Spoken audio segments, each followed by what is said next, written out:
think about the qualities that make a good tow car. You want plenty of pulling power, you want a high curb weight for good matching ratios and stable towing, and you want plenty of space for you and all of your holiday gear. Four-wheel drive helps as well. Well, the Kia Sorento ticks all of those boxes and more, and for more than 2 decades it's been a firm caravanner's favourite. Now there's a new model, and it's available as a hybrid and plug-in hybrid. Those models, however, have disappointing towing limits. A better bet for caravanners is this car, the diesel, which has a curb weight of just under 2 tonnes and a 2,500 kilo towing capacity. In the course of this review, we'll focus first and foremost on what the Sorento is like as a tow car, but we'll also consider what it's like to live with every day. We'll have a thorough look inside the 7-seat cabin, and we'll consider value for money and running costs before we deliver our verdict. For our towing test, we've matched the Kia to a Bailey Discovery D44, which the club has on long-term loan. It has a mass in running order of 1,102 kilos. There are heavier big 4x4s than the Sorento, but with a curb weight of 1,929 kilograms, it makes a safe and sensible match for a wide range of tourers. It performs well too, easily pulling the Bailey that we've borrowed up to speed, and that's largely thanks to the diesel engine's healthy 325 pounds-feet of torque. Now, just as there are heavier SUVs than the Sorento, there are quicker ones too, but how quick do you really need to go while towing?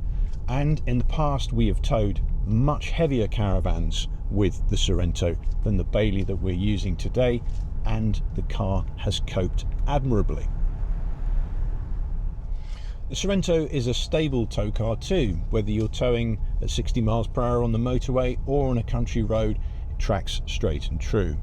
Now, if the weather's really breezy, you can feel the odd nudge from the caravan behind you, but really there I'm talking about towing with a heavier tourer than the Bailey that we've got today. With a caravan as light as the Bailey, you know it's there, but you barely do. You know, it's very, very straightforward towing something so light with a car this heavy, stable and powerful. Every Sorento is a 4x4, which you can't necessarily take for granted with the SUV body style these days. That's obviously a big plus if the weather turns nasty, if you need to make a hill start, or if you regularly stay on farm campsites. Without a caravan, the Sorento is easy to live with from day to day.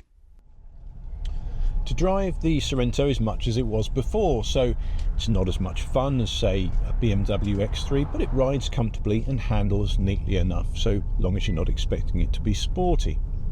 Now, our particular test car is in 2 specification, the entry-level spec, and it has smaller 17-inch alloy wheels, which helps to make the ride even more comfortable.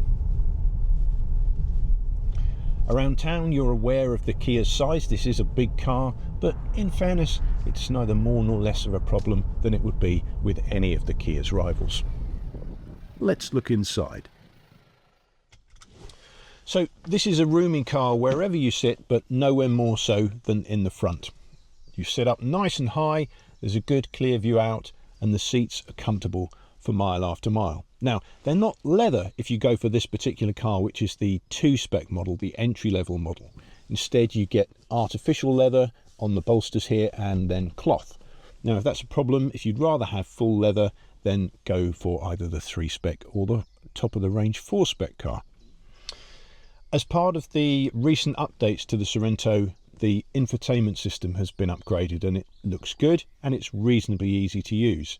There's also been a switch to this touch-sensitive strip of this touch-sensitive pad rather than physical buttons, and it has 2 separate sets of functions, so you can switch between them by pressing these buttons. You jump between satellite navigation and audio and heating and ventilation. It's a little bit fiddly, it's a little bit distracting to use on the move. You've got to be quite careful where you press. So to be honest, I'd rather have normal physical buttons, but it's not the end of the world. In other respects, the car is just as practical as it always has been. There are big door bins, you've got an open tray here with USB ports for charging up your phone. There's a couple of cup holders here and more storage underneath the driver's armrest. So a practical and comfortable place to be. Let's go and have a look in the middle row.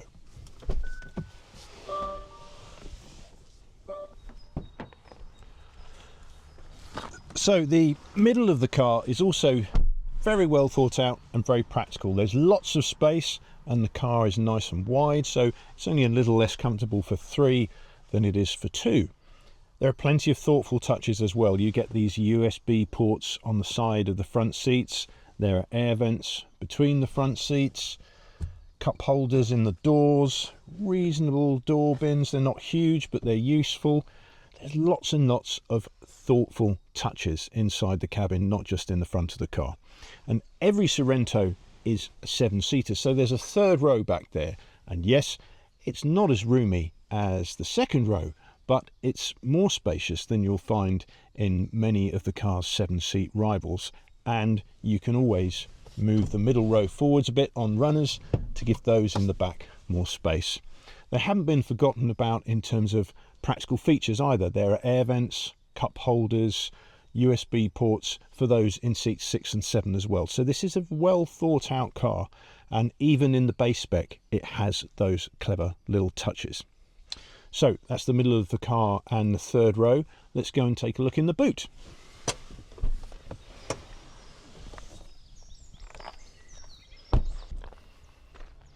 So in terms of boot space, if you have all 7 seats upright, the boot isn't huge, but it's still a useful size. You'll get a few bags of shopping in there, no problem at all. But if you're going on holiday and you need lots of holiday luggage, then probably you're better off with the car configured as a 5-seater. So lowering seats 6 and 7 is a nice, easy job.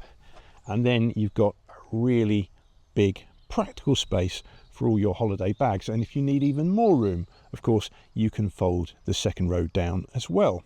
Now, the tow bar on this car, it has a download limit of 100 kilograms and it's electrically retractable. It drops down and comes back up at the push of a button in the boot just over here. So it's a nice, practical, easy touch, and the towing electrics are off to the side where they're well out of the way of the bumper. Sometimes in the past, Kia has only offered the diesel Sorento in one specification. In today's range, buyers have the choice of all 3 spec levels. That means prices start from around £42,000, which compares well with the Sorento's rivals. While the entry-level 2 spec misses out on some luxuries, it's by no means Spartan. In solo driving, the Sorento diesel achieves 43.5 mpg, according to the official tests. While towing the Bailey, we saw around 26 to 27 mpg.